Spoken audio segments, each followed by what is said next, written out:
Thank you. I want to first thank the Cogut Institute for making this initiative possible. The Cogut is it's a remarkable model that fosters intellectual community, champions the humanities, and creates space for meaningful scholarship. And I want to especially thank Amanda Anderson and the entire staff at the Cogut, who have been just a pleasure to work with. I'm really honored to be a part of the Institute's work. So this initiative, as Amanda says, is going to unfold over the next 5 years, during which we will explore ethnic studies as an insurgent intellectual movement, a driver of transformation in higher ed, and beyond. A little bit of history. Ethnic studies was born from student activism in the late 1960s, most famously the 1968 San Francisco state strike, where Black, Latino, Asian American, and Native American students joined in third world solidarity to make a set of demands on the university. They called for curricula that considered their histories, faculty drawn from their communities, instruction connected to struggles for justice, and university accountability to surrounding communities. The centerpiece of their vision was ethnic studies, a field that would examine how race and ethnicity are shaped by systems of power and inequality, with the goals of challenging oppression and empowering marginalized people. So it was an intellectual project inseparable from a social movement. So as it's spread and become institutionalized across higher ed, I think we can say that the legacy of ethnic studies has been transformative, and the transformation hasn't always been comfortable or predictable. It added diverse voices to existing disciplines while reframing core questions about history, about literature, about the human experience. It challenged what counts as knowledge and who is authorized to produce it. It insisted that those positioned at the margins, whom society renders abject or invisible, generate insights essential for understanding power and social structures. It gave us new methodologies, pushed us towards interdisciplinarity, and demonstrated that rigorous inquiry into power, inequality, and difference is central, not peripheral, to humanistic education. So why does all of this matter now? The initiative doesn't seek merely to reflect back on ethnic studies and diversity in the academy over the last 50 years. It also seeks to understand more generally the complex, ever-changing relationship between politics, social movements, and knowledge making, just through the lens of ethnic studies at a time when higher education and the humanities face real threats. For my part, I've been turning to just an array of voices, just drawn from different segments to make my own sense of this moment.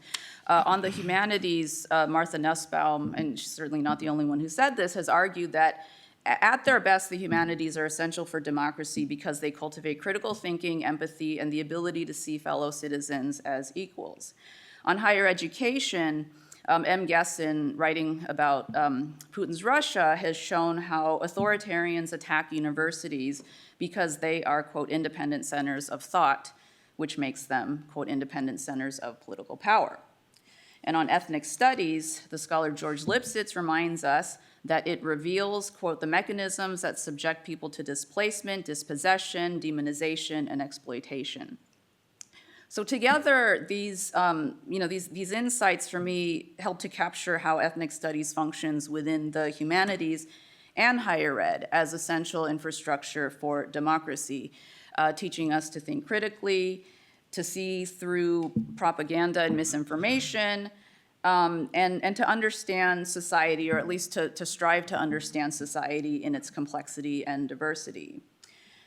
And as we're seeing attacks on this very type of knowledge in the form of anti-intellectualism and censorship, to me the question isn't just whether this knowledge has a place in our democracy, it's how we protect it as vital to the public good. So each year for the initiative, we'll focus on a theme through which we'll explore ethnic studies, evolution, and impact within and beyond the university, within and beyond the US. We'll have in-person and virtual events, create platforms for dialogue, and build an archive of materials as we go.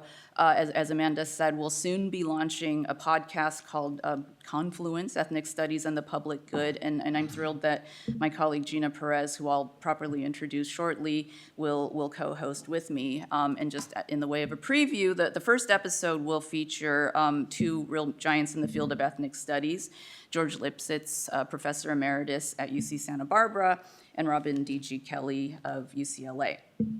Tonight, though, we have two other giants with us.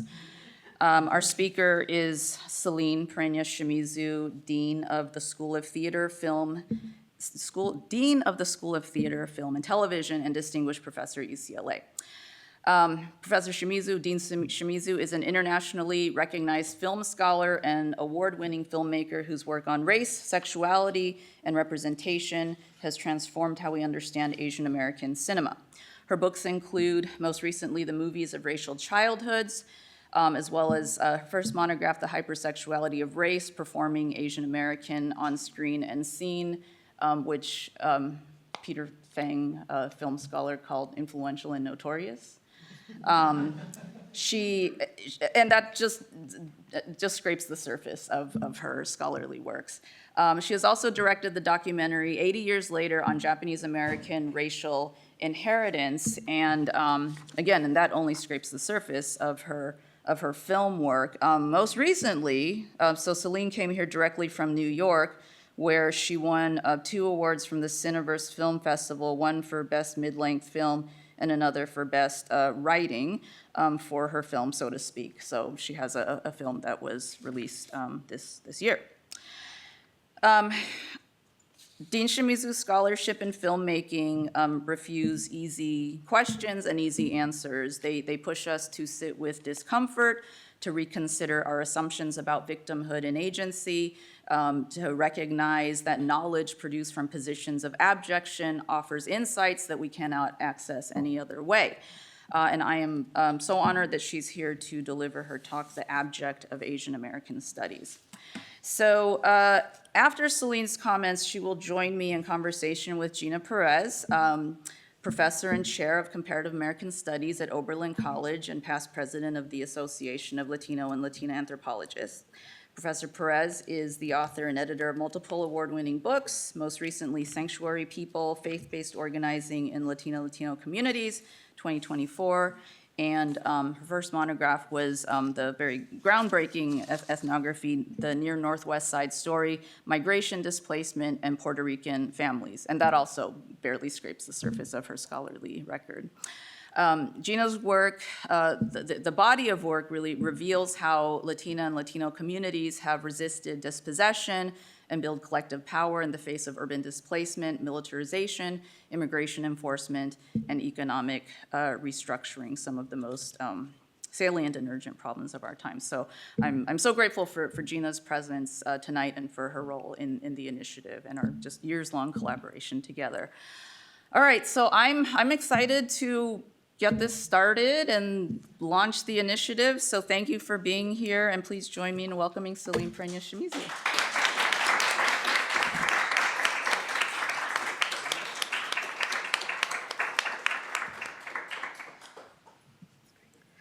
Notorious discomfort, I hope, is enough preparation for what I'm about to deliver here.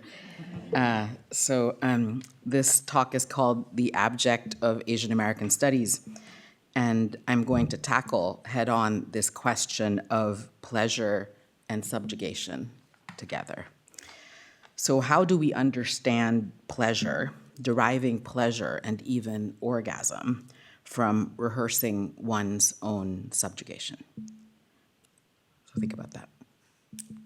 What are you thinking about when I say that to you? So in 2007, I toured my first book, The Hypersexuality of Race, for 2 years across universities, city libraries, community organizations, and film festivals. A young woman at an elite small liberal arts college told me she enacted fantasies of being a Southeast Asian prostitute in wartime with her soccer star white boyfriend, and published a story about it in the school newspaper, for which 100 women of color across various student organizations demanded her public apology to each and every one of them for endangering their own intimate lives. An older Black woman at a large public state university called upon me at the side of this large auditorium to confess her BDSM practices. And in a seminar at another elite college, a young man loudly thanked me for enabling him to buy a dildo for himself. While I don't know what specific pages in this book led to their whispered or proudly declared practices, what they did affirm for me are the infinities of desires, as well as attachments to sexual narrations by others as part of one's own intimate self. So a central argument from my work is how hypersexualization forms the very ground upon which Asian American women craft our identities as resistant, as self-sovereign, as autonomous in the widest, most expansive and inclusive ways towards self-acceptance and freedom in this world where we live immersed in our subjugation, a persistent construction. So in the hypersexuality of race, I developed this theory of productive perversity, arguing that sexualization, rather than being only demeaning or debasing, which they can be, I have so many examples, being a porn scholar, they are also constitutive of the very basis of resistance. Thus, the pleasure and fantasy that compose the sexualization of race shows how desire does not occur in a vacuum. When wrestling with narratives that must be exploded by taking them in, destroying them, and then transforming them to become something else for oneself, lust can be just, in the sense of justice as the right to one's fierce desires as a righteous act of self-definition. So by claiming one's sexual particularity as one's own within structures and histories that Asian American women, and by extension other women of color, resist and subvert, representational tropes can form what I call race-positive sexuality, which moves us away from cultures of dissemblance and disavowal that denies the fact of jouissance, which is, sexual practice and fantasy in the Lacanian sense of paradoxical joy. In other words, we practice cathartic agency in the face of intimate power. So the collision of pleasure and subjugation, of intimacy and social structural inequality is where my work on representation begins, where film and ethnic studies intertwine in my search for self-centrality in a world designed around women of color's self-sabotaging servitude and subordination. So this talk is called The Abject of Asian American Studies. So what is the abject? The abject is the dehumanized relegation into trash, within social hierarchies of identities. It's what society positions as worse off, and this hierarchical positioning sustains entire knowledge systems in terms of who speaks and who is heard. In The Powers of Horror, Julia Kristeva taught us that the abject is what we expel to define ourselves as subjects.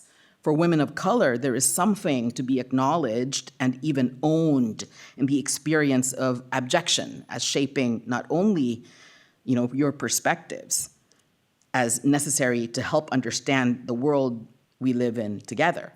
And I really know this as a leader, as one who has lived in the crosshairs of structural power, where institutions, whether the church or school or family, relegates women like me to secondary and derivative status. I use my power now as a dean to uplift, to remove obstacles, and especially to refuse this ongoing suffering in silence. So my leadership is shaped precisely by experiencing the persistency of abjection. So I'm making this argument about the abjected as knowledge producers, whom we must protect. So in 2012, I wrote about what I called the fashionable discounting of Asian American narration in historical knowledge and the frequent bashing of the academy in popular culture.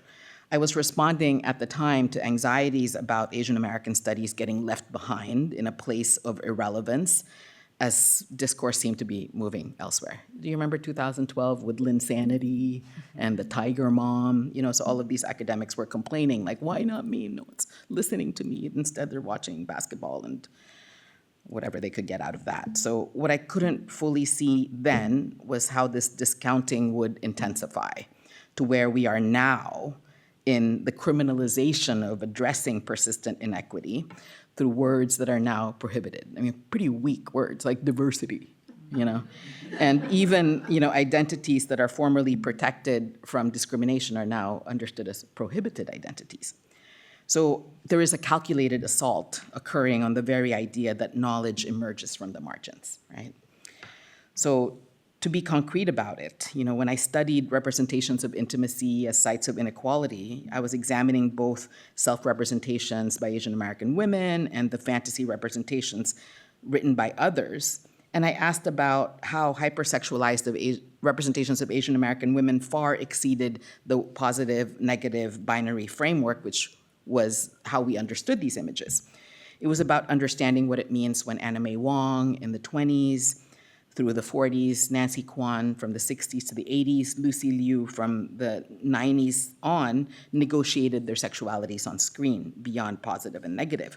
Or when the actresses in Miss Saigon deployed sexuality as what they called technologies of personal strength and self-authority. They were particularly talking about, the crotch grab that was made popular by Michael Jackson and Madonna at the time and what it meant for them to enact that on stage, that they were disallowed the power that was typically understood when you made that move.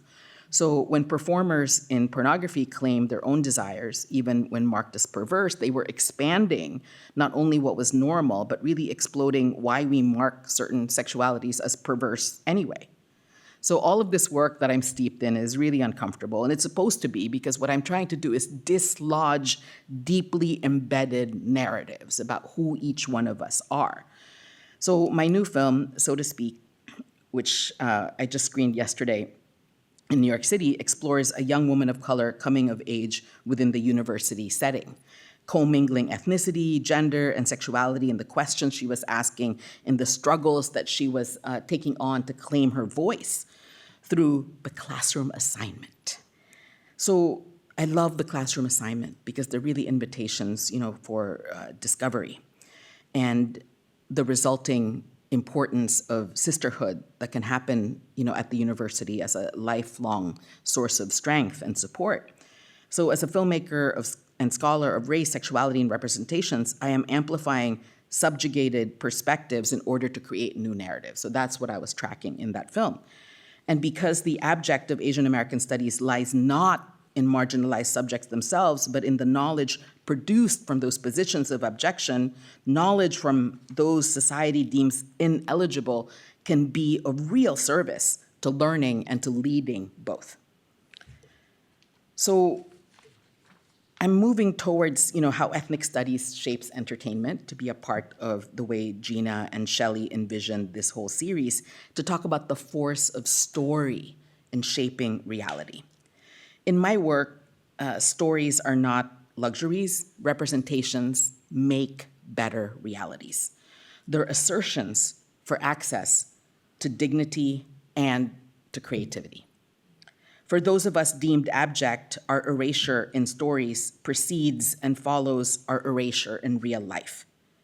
Deportation, detention, dismissal, these material violences, right, like the Atlanta killings of the Asian American women and how supposedly their sexualities drove the killer mad. They are narrative precursors, to life and death scenarios in terms of the question, who speaks, who gets heard, who is rendered invisible, who is human, for whom do we feel? So if we don't speak, injustices continue and institutions worsen. So I'm speaking not just as a dean, but as a scholar, right, and a filmmaker. So this is why cinema and theater matter as sites of power. So I'll give you a concrete example of how ethnic studies transforms film and television. When I was a student at UCLA Theater, Film, and Television, which I run now, in the early 1990s, the community there looked really different. And so despite 1996, Proposition 209 limitations, UCLA proved diversity is not a compromise of excellence. It's what true excellence looks like. And so I'm so honored to lead UCLA Theater, Film, and Television because of its ethnic studies-based institutional leadership in diversifying Hollywood. So this is a gift I'm giving to Brown today. If you don't know this story, so this is a story that I'm unburying right now. So if you don't know about the LA Rebellion, this was a movement that happened from 1969 to 1973 through this program that was installed called Ethno-Communications. It still exists. It was designed so that UCLA became accountable to the multiracial communities of Los Angeles. And for the first time, it transformed lily white institutions of the film school and the theater school to include people from African American, Asian American, Chicano, and Native American communities. And the curriculum didn't just train, what we largely know as Black filmmakers in the LA Rebellion. It really created a multiracial model of collaboration that those deemed abject could author their own stories, but beyond that, help each other author the stories of Los Angeles. So you didn't make films about your own communities, you also made films about other communities in collaboration with those communities. And during this period of 4 years, there was such an emphasis on equal aesthetic achievement with social impact. So these films are collected in the Library of Congress. They're that good, the most important films in the United States. So some of these names that you can look up: Julie Dash, Charles Burnett, Duane Kubo, Robert Nakamura, Haile Garima, Irene Zainabu Davis, Sylvia Morales, Montezuma Esparza. They emerged from recognizing that the unrecognizable, which had not yet been filmed, could fulfill the power of cinema finally. So we can feel for more people. We can feel for people other than ourselves. And this models my own plans for the school as its dean. So I'll tell you a little bit about what I'm doing as dean. I'm creating this new initiative called Picture Start, where I'm having my students across the ranks touch films, film practices, and theater practices that are considered too low culture to be included in the curriculum. So many of you now, for example, are watching vertical shorts. They're 1 to 3 minute, 60-episode soap operas on your phones. It's really transforming the way we write. You have to create addictive narratives by the 8th minute, no later than the 11th minute, sometimes by the 3rd minute that you have to go through a paywall, right? This has now exceeded feature film consumption in China, right? So it's really changing at our very feet. So I'm going to get my students to touch these, and we're going to do it in service of disability. So dramatizing disability and access. Then in the next year, we're creating commercials for consciousness to really show what higher education is doing because we're so maligned. The 3rd year, we'll focus on trailers for the Olympics because Olympic Village will be at UCLA, and I think of my students as Olympians because it's a 1 to 4% acceptance rate. So they're Olympian storytellers. They somehow convince the faculty that they are the storytellers of their generation. So I'm going to put the Olympian storytellers with the Olympic athletes. We're going to create trailers. The 4th year will be about language preservation training videos for children to learn their language, disappearing languages through film. And then the last year will be focused on music videos and dance videos because we have to figure out different ways of speaking when we are so highly policed right now. I'm also creating, money is now in tech, less in Hollywood, so I'm pursuing tech money. I'm also creating a new generation speaker series that really unburies the LA Rebellion legacy. And then the last thing that I'm so excited about is a program that I'm calling Crew Call, which is to teach students to better understand institutions so their protests can be more effective. So this is how ethnic studies shapes entertainment at the very ground of the film school and the theater school, and it's led by an ethnic studies scholar and practitioner. It's not about merely adding diverse voices, but really transforming existing structures and transforming what authorship looks like. Innovation happens centrally within education. People think of it, it only happens in the pursuit of capitalism or in industry, when actually play and experimentation abound at the university. So what are the stakes right now? Why does all of this matter? I am not confused about my job. I know what I'm supposed to be doing, which is to do my work, right? And to take care of my students and to take care of my faculty so they can do that work.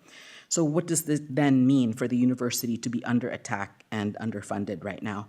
I'm like Shelley, I'm just looking for things to read, right? So I'm reading Hannah Arendt, who warned us about this. In The Origins of Totalitarianism, she showed how domination begins with making certain people unrecognizable as fully human, as knowledge producers, as subjects of their own stories.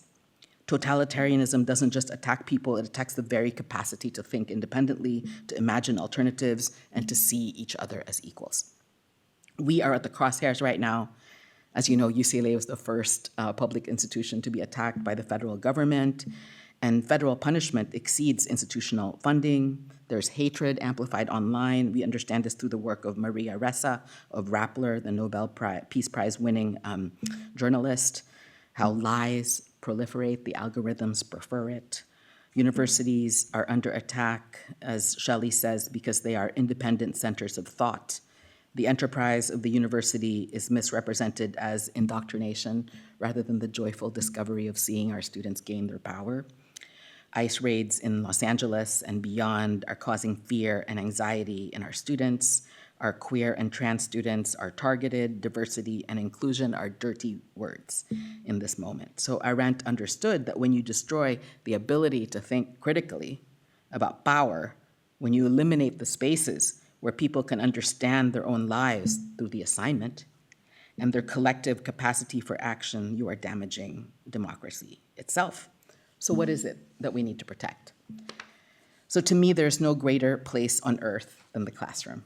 I love the classroom. It is where we create powerfully critical and analytic citizenry, where our students find their voice and their vision and learn that they are not alone in the human enterprise of asking questions and forging answers only as they can from their particularity. The classroom is a space that I celebrate, I protect, and I defend.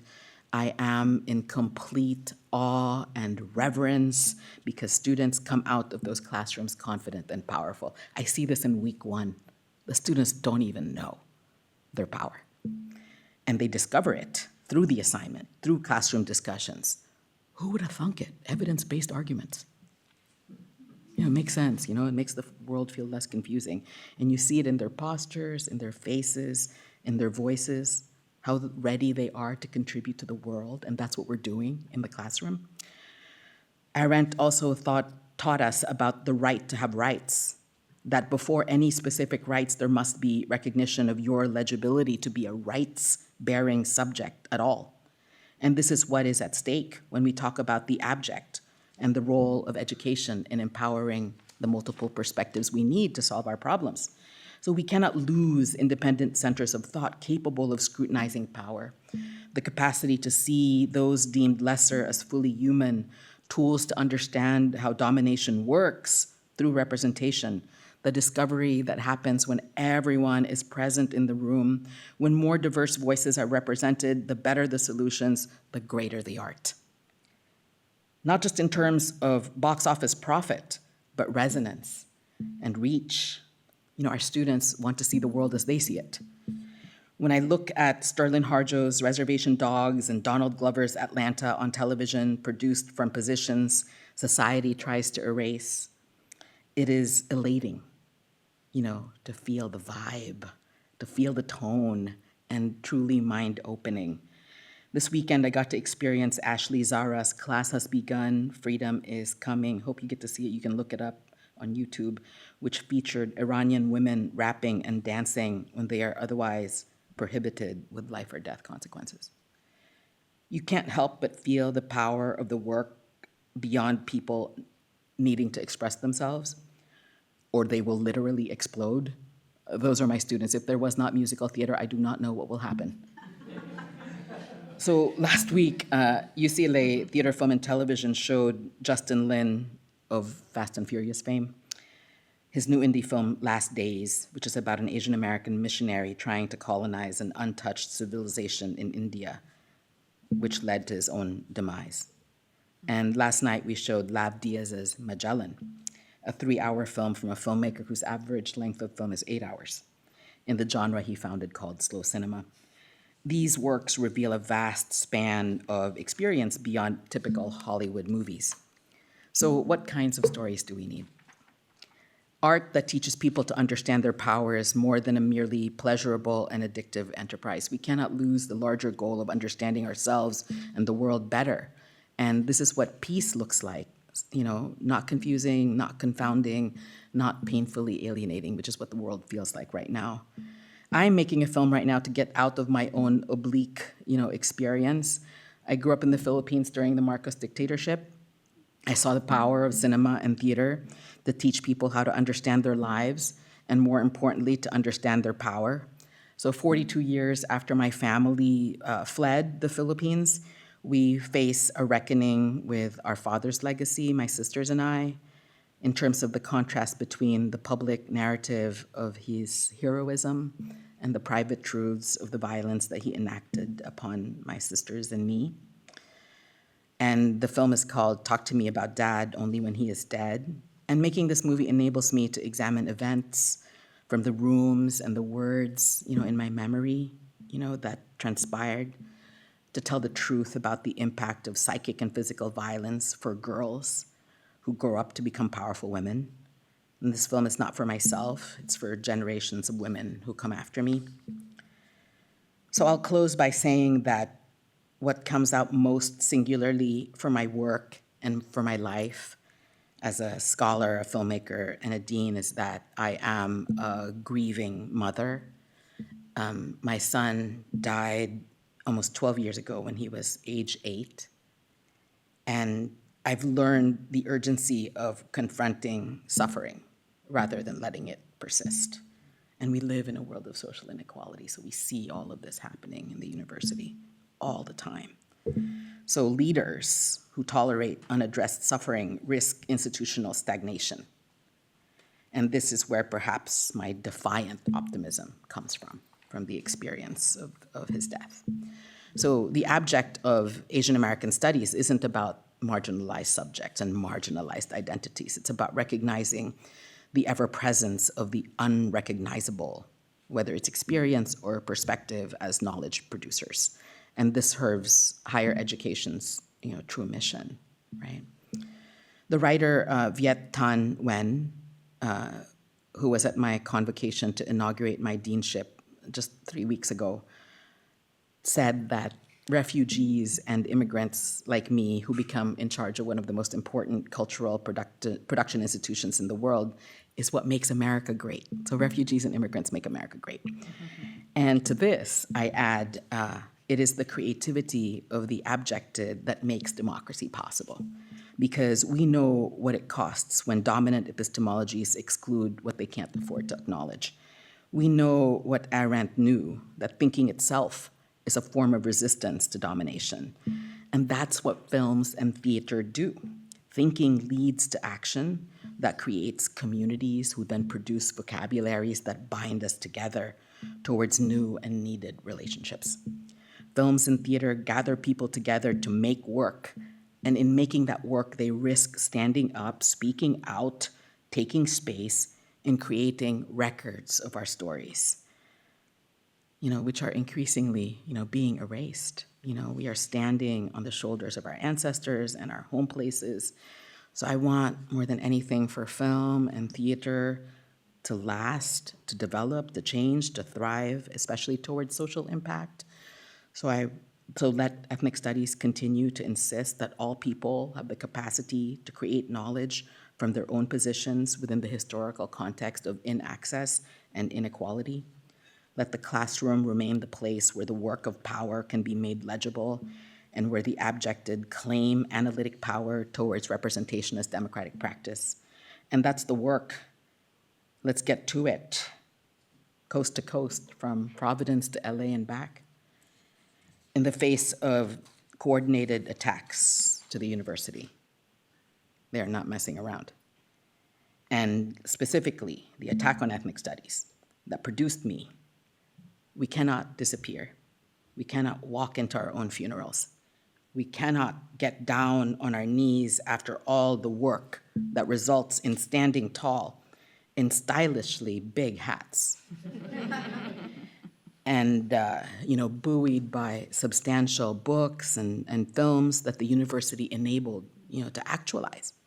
So we have to support each other. We have to lean into our strength, which is reading. And to always build and to always create, nonstop. Not just defend our students, but our own ever-evolving selves. Like our blossoming students, I believe my own best work is still ahead of me. And I stand up so the abjected can keep going. And I do this with no guarantees that I will last or that I will make it.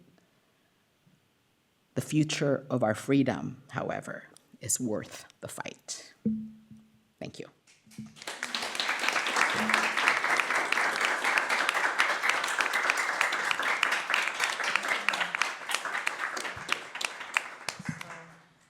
Thank you so much, Celine. So I think Gina and I are gonna converse with you for a bit before we open things up to the audience.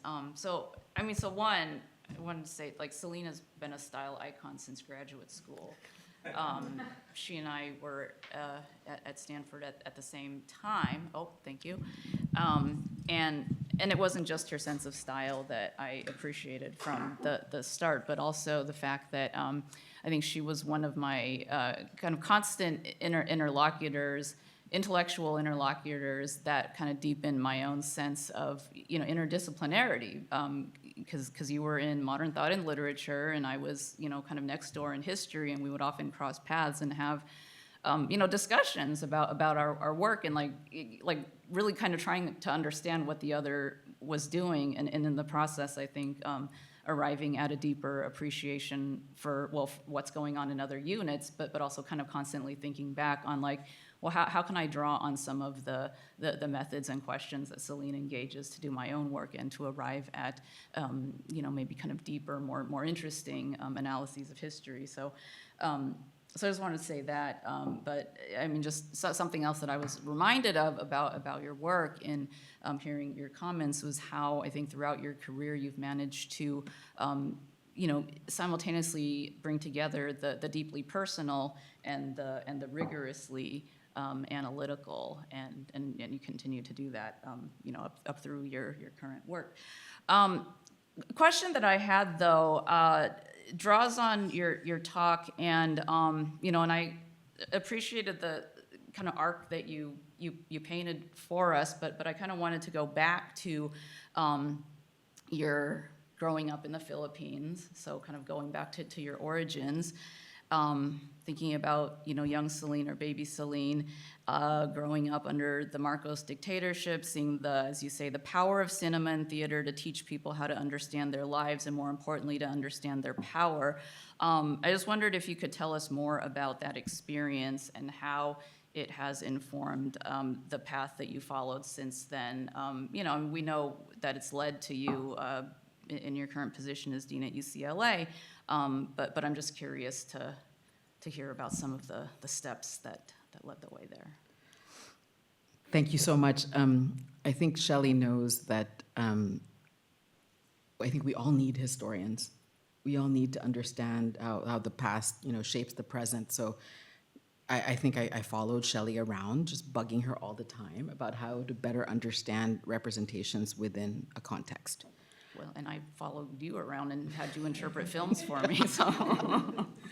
So this question, is, I think, a historical question, because I grew up in the Philippines in the 70s, and it was the time that there were these films by Lina Broca, Ishmael Bernal, Lupita Aquino Kashiwahara, and especially the giant actress Nora Honor, who was so, short but important, and had a giant mole on her face, and was also very dark-skinned.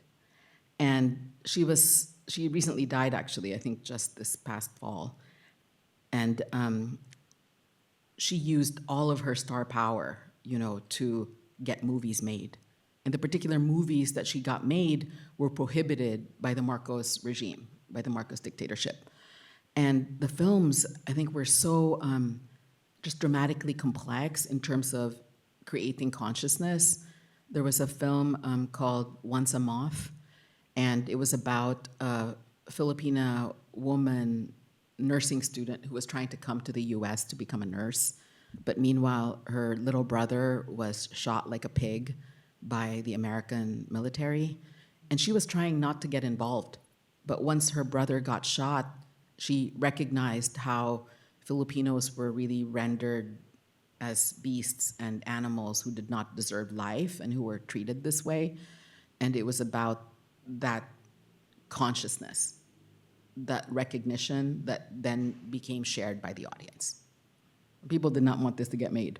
And so she got it made through her star power. And there was another film called Bona, which was about a young Nora Honora, as a high school student maybe, who was so obsessed with a B movie star. She was following him around in all of these sets where he was shirtless, naked, and she just worshiped him. And her parents couldn't understand it, and he just mistreated her and abused her. And of course, she ends up owning that movie and owning that man. And but it was a kind of bad womanhood that really attracted me. I don't even know how I saw these movies because I was a kid, but I remember taking the jeepney, and I think it was like my nanny. I don't know. I was in these movie theaters. And at the time, like now, much later as a film scholar, I recognized this massive movement, cinema movement that was coming out of the Philippines.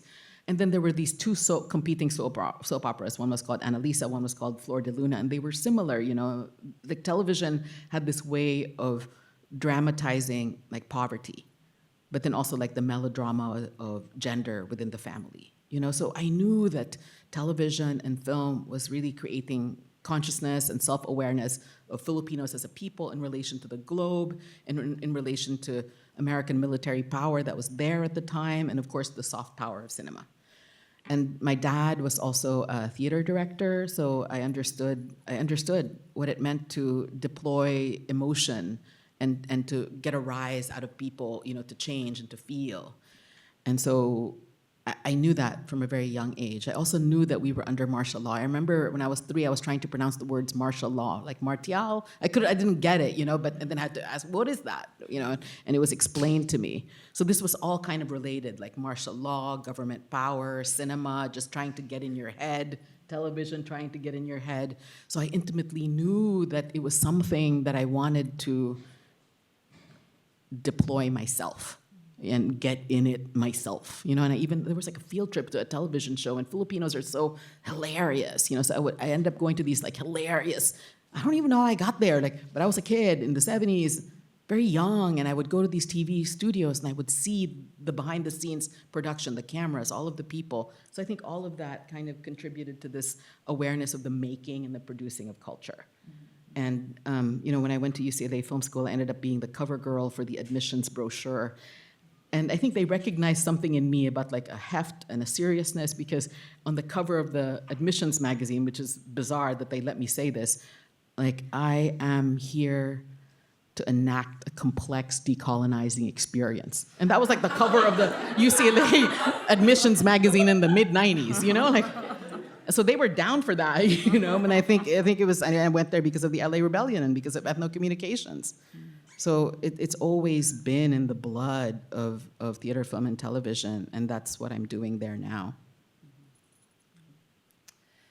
Well, thank you. I'm going to shift gears a little bit to return to something that you mentioned in your talk about that 2012 article, Asian American Studies Must Be Defended. And one of the reasons why I want to return to this is because rereading that article and then hearing your presentation today, it strikes me as very prophetic. That that article where you outline both the ways that what you write, the fashionable discounting of Asian American narration and historical knowledge, as well as the frequent bashing of the academy and popular culture, and the way that you were calling on people to resist that. We had no idea, fast forward 13 years, what we would be living in this moment. And so I live in a state of Ohio where SB 1 was passed at the state level, prohibiting DEI, all of the words that you mentioned, things like gender and ethnic studies, Latino studies, sexuality studies can't be taught in public universities in the state of Ohio right now.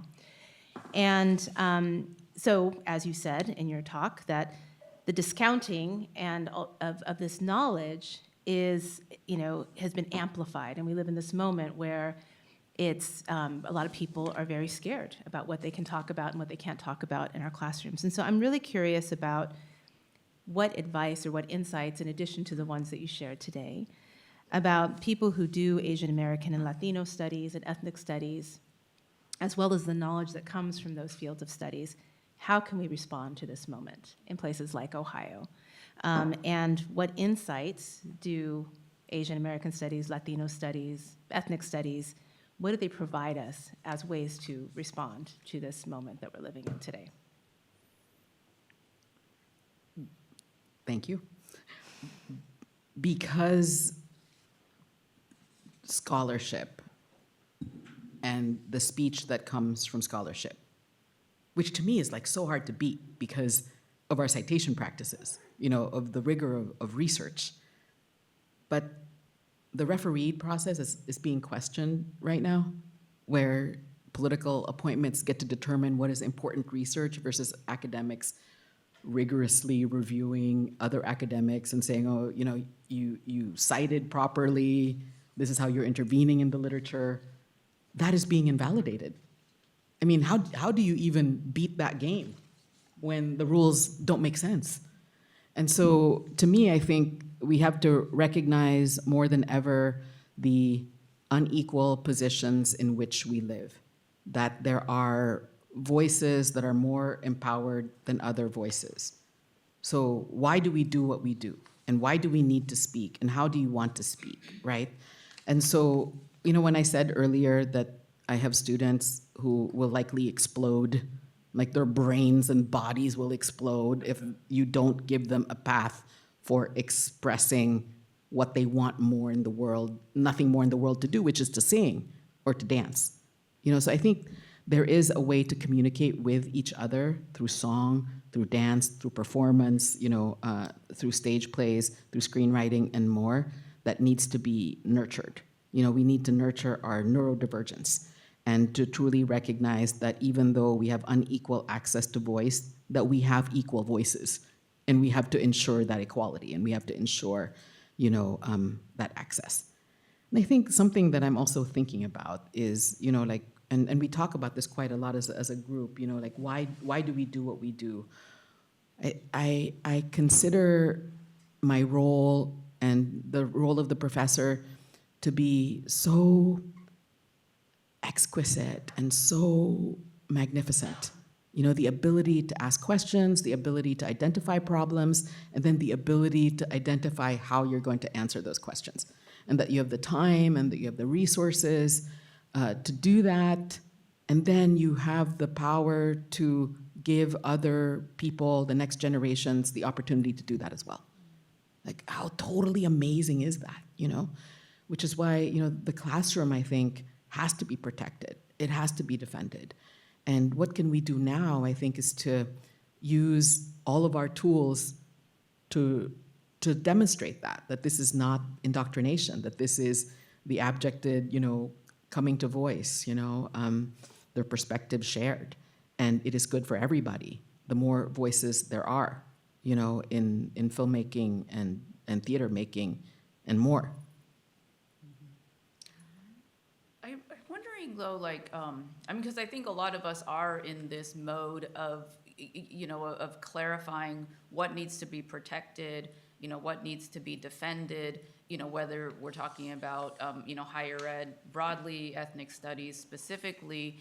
But I also wonder, the degree to which we have to move beyond, kind of do the protecting and defending, but then also, think about, okay, so what are we creating, right? That's right. And what opportunities, or are there any opportunities, or is the urgency just about surviving, this moment and kind of figuring out what to protect and defend, and then kind of mobilizing your resources and energies around that? I guess I'm wondering, Gina and everyone here too, are we also thinking about what we do beyond protecting and defending, and if so, what? And what do you tell your faculty and students, for example? Well, I think it is about defending and protecting the ability to create. We have to create, and that's why, we're there. The world feels, so confusing right now, and we need the work to see, what's possible. I think, maybe in 2012 or so, my students in film production were noticing that they want to make films about other people. You know, like they want to make, like straight people want to make films about trans people of color. You're like, why? You know, and they came to realize then that these works can only be valid, not because like that's who you prefer to hang out with, but you have to enter into a collaborative space, you know, not about us, without us, you know, that there has to be an experience of decentering, that you don't always have to be the main character, that you can actually benefit a great deal by becoming a secondary character when you've been accustomed to being the main character your whole life. Like, give other people a chance, and maybe you'll learn something. So there's something about that decentering process, I think, that I really encourage. You know, like it may not be about you, but what happens if you care about other people's stories, you know? And so I think a lot about, you know, why our curriculum needs to be global.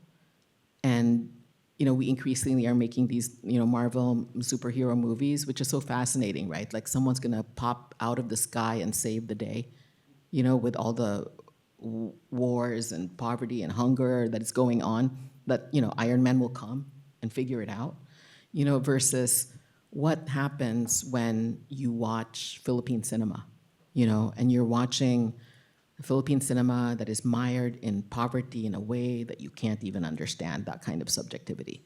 Like, how are they even living? How are they even thriving, you know?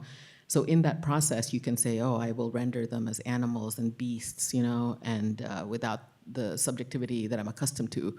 But maybe there needs to be a self-displacement in your own viewing experience as well as in your authorship, so that you can continue to learn and you can continue to see that that film itself is unfinished business in terms of what it can truly do.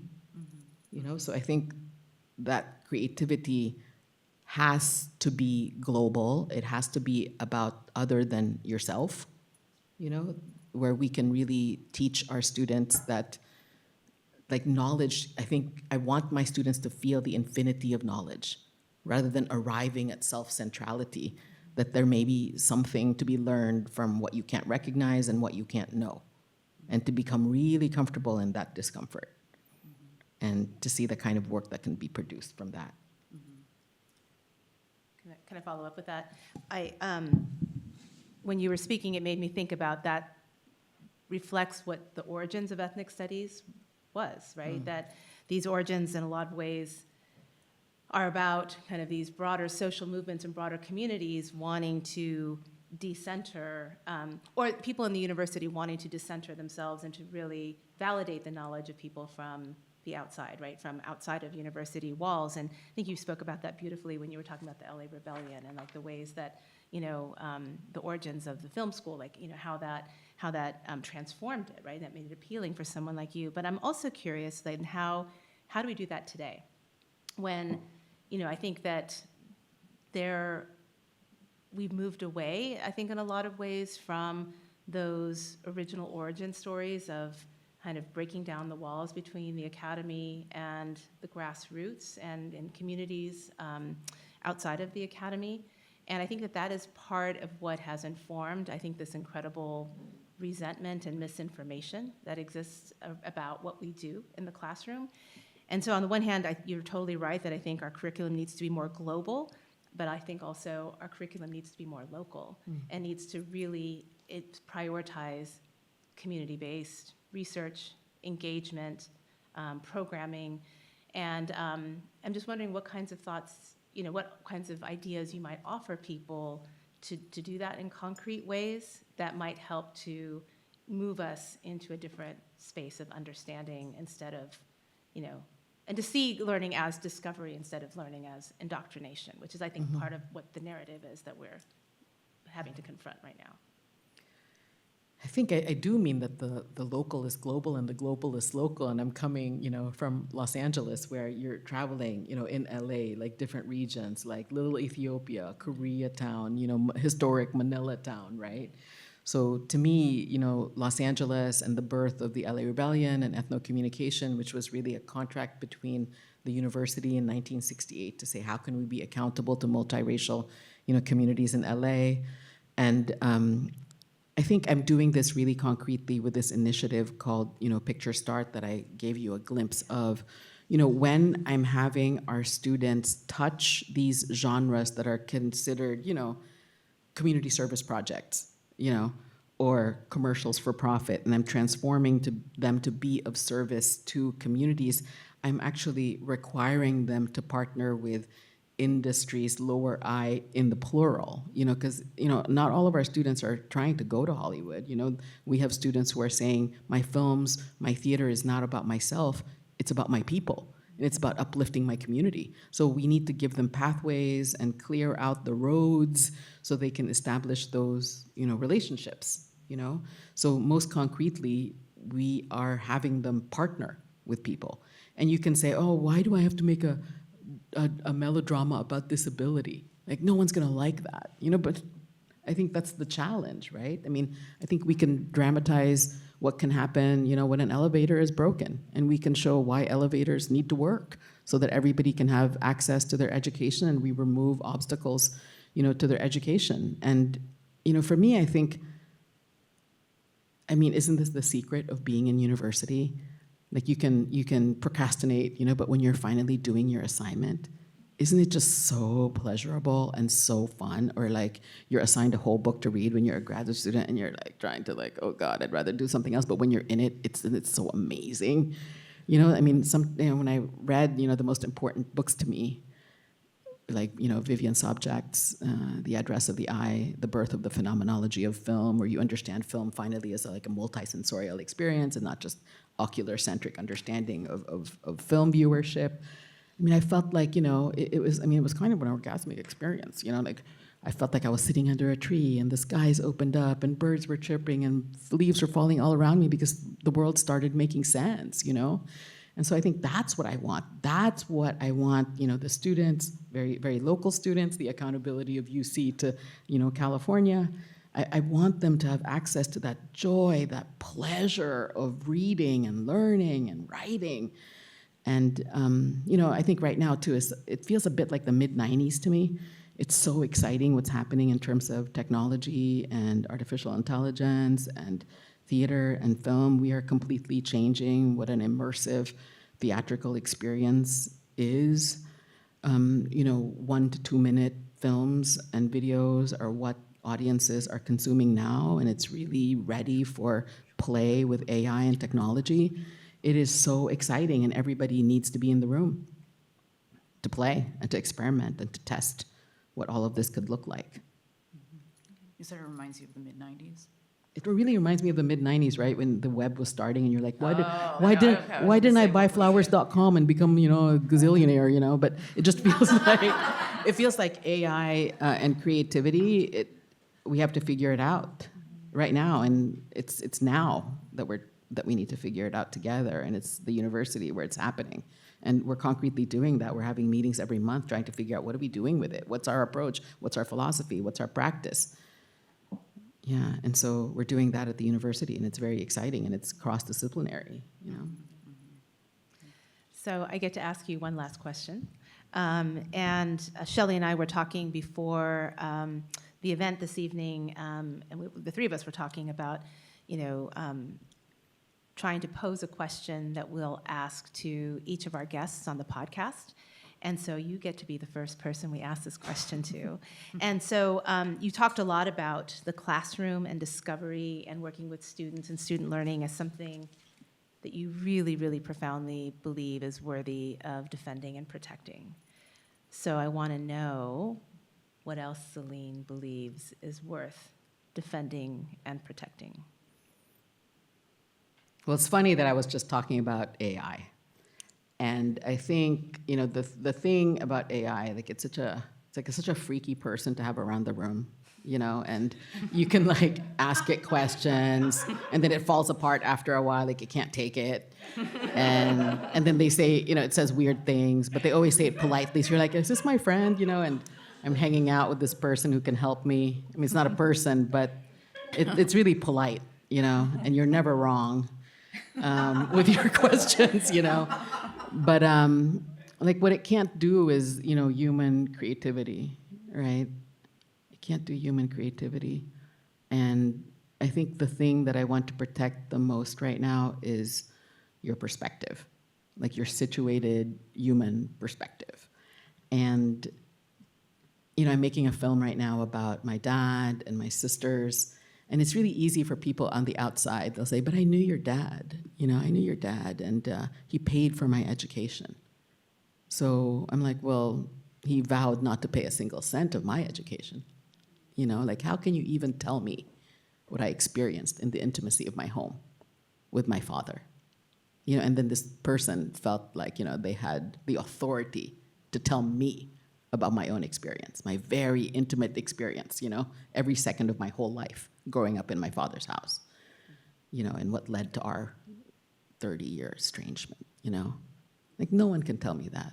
Not my weird friend Claude, you know, or not some random person on the internet who knows that I'm making this movie, you know? So I think protect your situated, particular, distinctive perspective, you know, that comes from your experience. So don't take the easy way out. Don't forsake your education. Don't forsake the discomfort of confronting your story. And only you can do that, you know, with your real friends. Great answer. Thank you.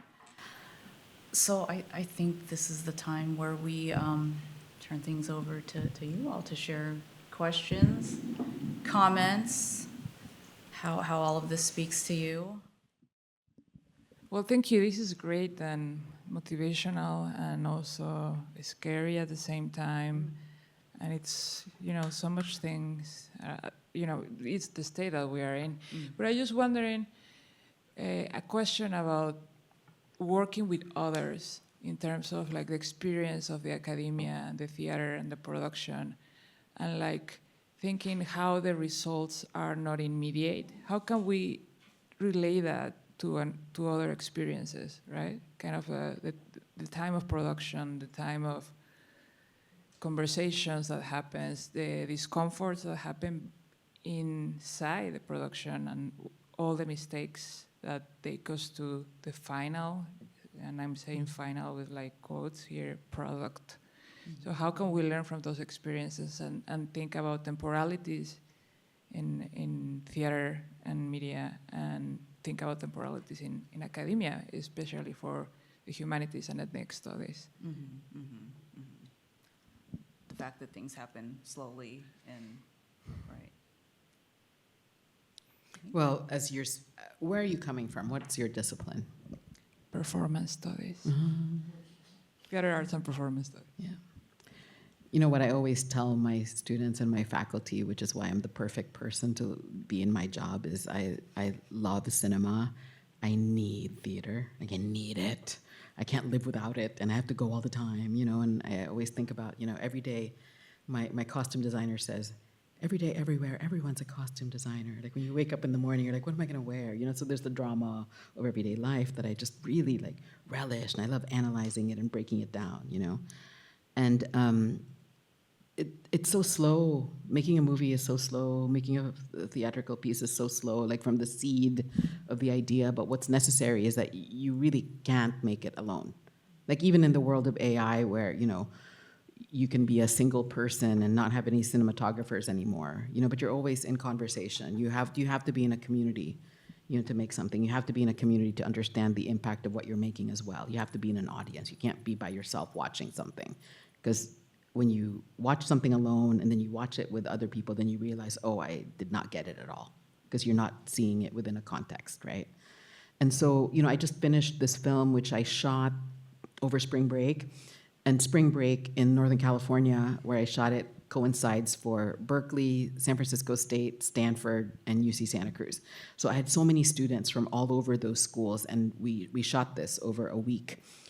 And you know, when we finished the film, we edited it like maybe 8 months, you know, I think we shot, no, 3 months, oh my God. We shot it in March, and then I finished in June.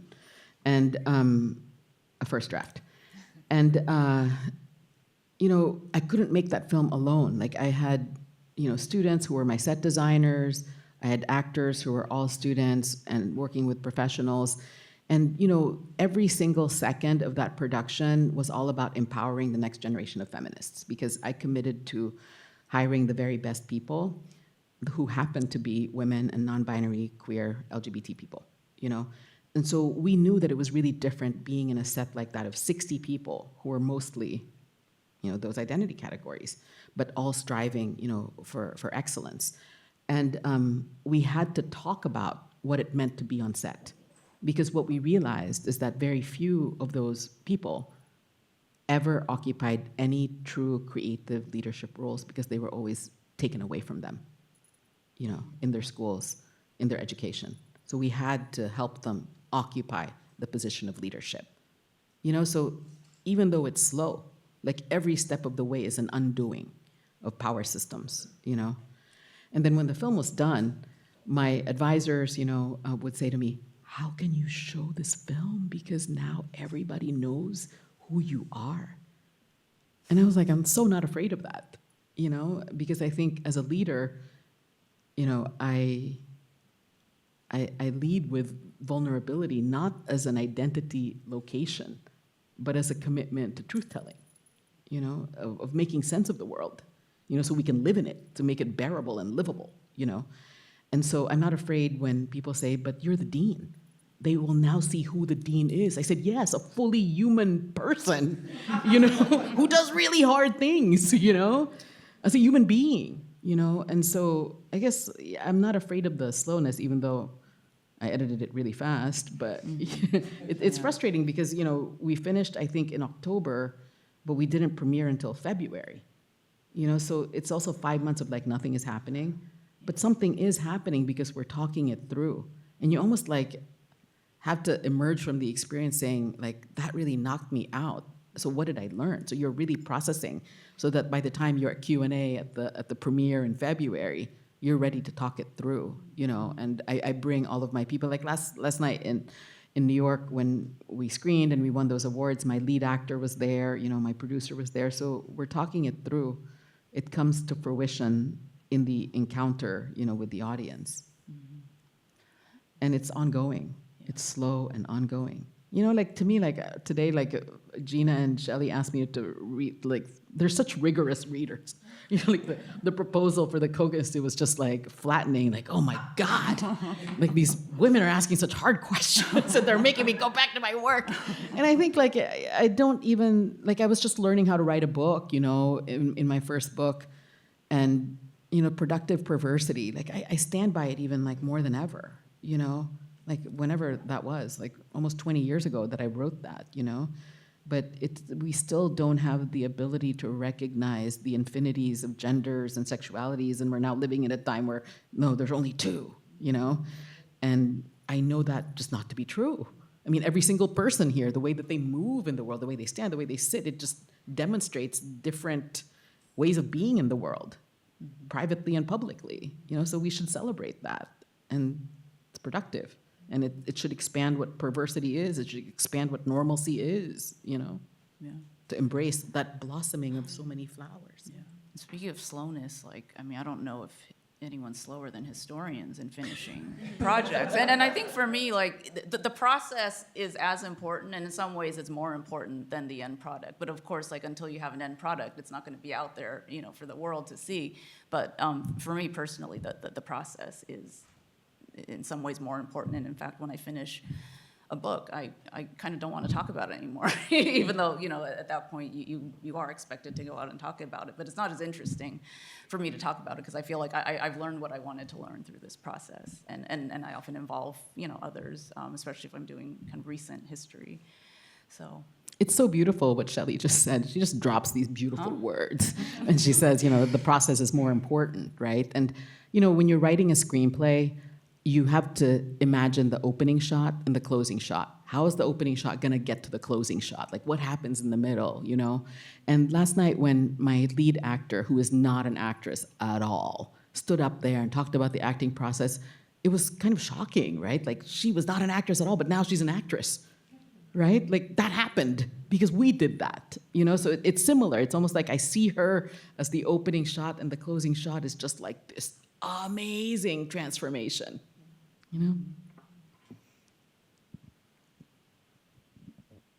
Hi. So I kind of wanted to ask a question about like the medium of the theater / film, and also like the way the term ethnicity, like in various different like political, social, whatever, literal contexts, that gets like the currency of the term. Because sometimes I think the term ethnicity can be turned into like a possession, and it's not like a value judgment, but sometimes there are lines being drawn, and which is also related to who gets to speak, as you also mentioned it in the beginning of your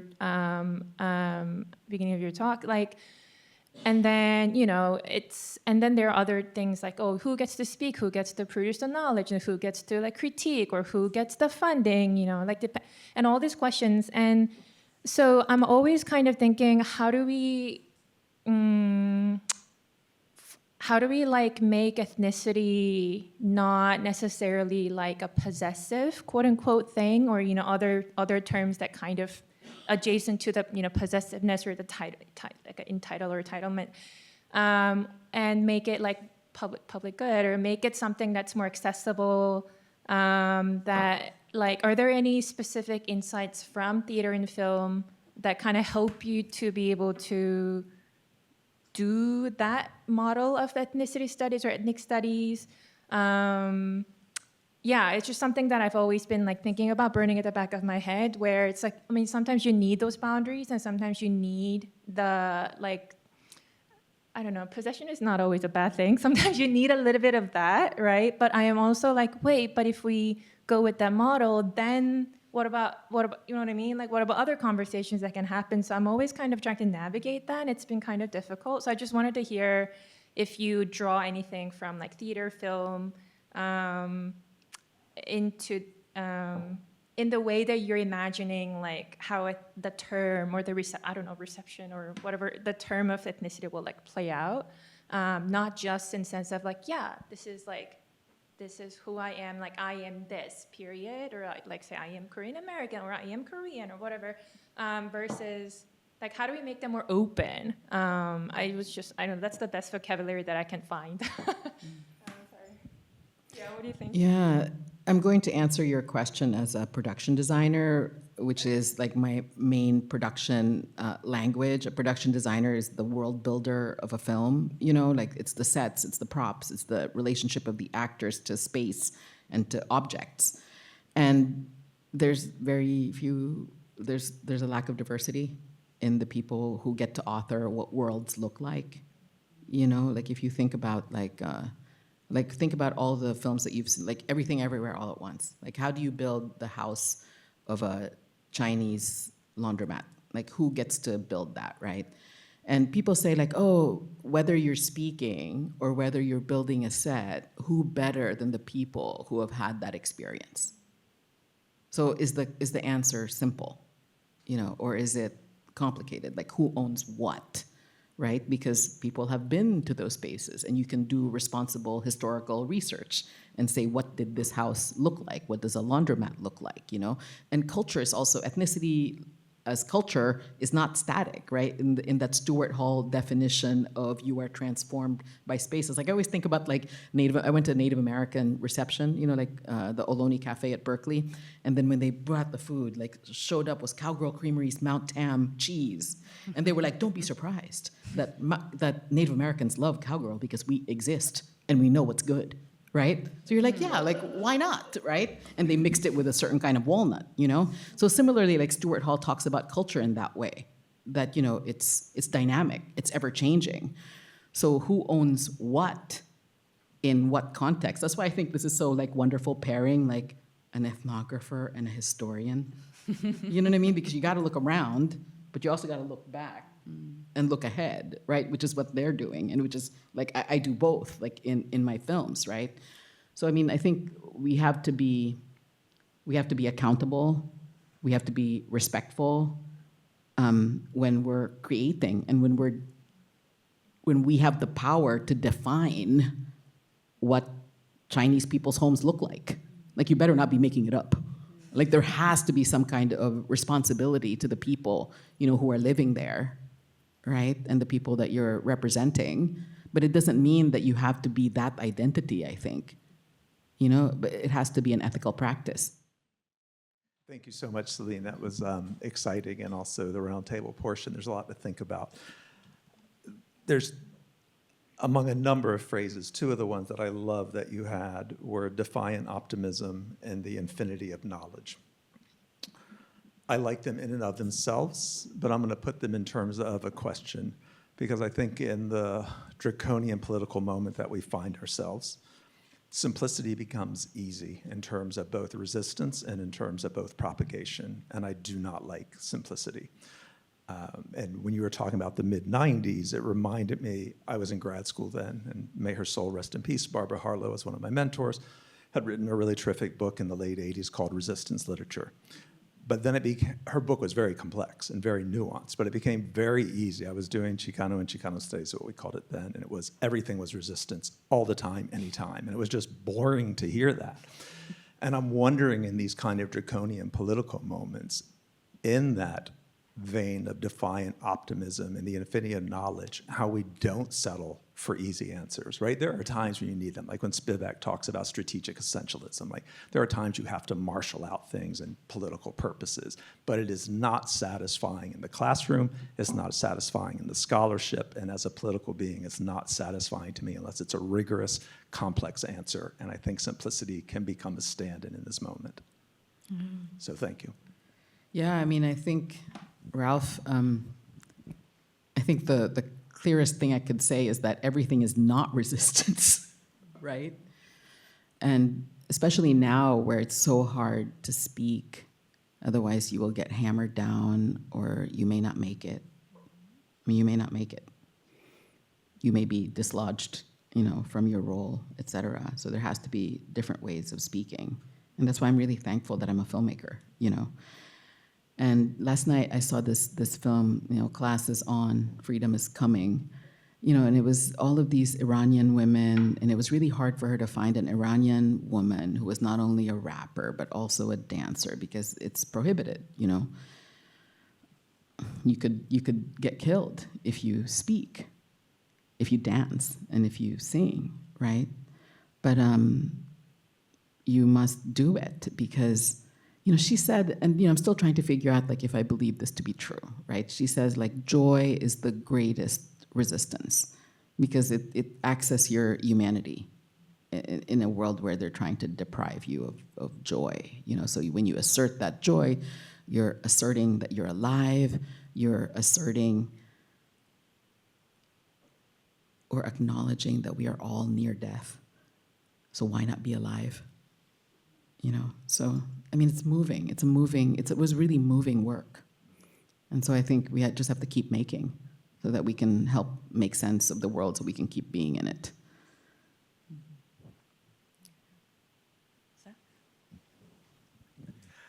Thanks so much.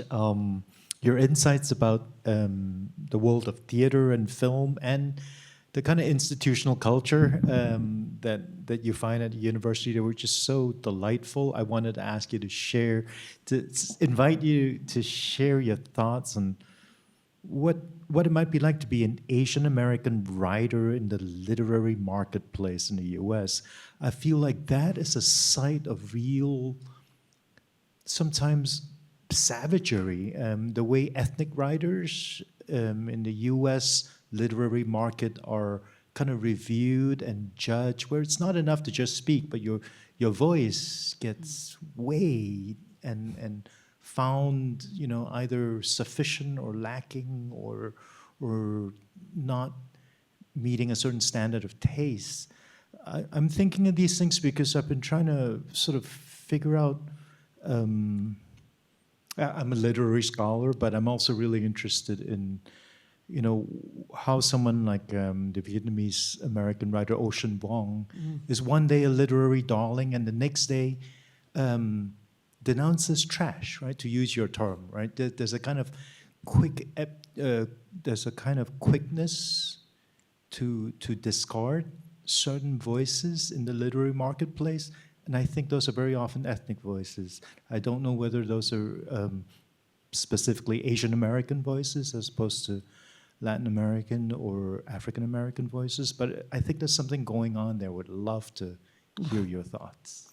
Gosh, that's so scary, and I hope that's not true. But I love, of course, On Earth We're Briefly Gorgeous with Ocean Vuong, and I love Washu's Stay True, which I buy for every single high school graduate that I know, along with the other book, sociology book, Sexual Citizens, when they're about to go to college.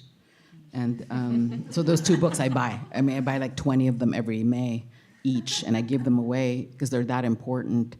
And I'm so thrilled by, like the book Yellowface, and just, R.F. Kuang. I mean, just so many books right now that I hope that, what we now know as Asian American literature just keeps thriving. And, like I know my assignment right now. Like people say like, oh, good luck, you're leading as dean right now.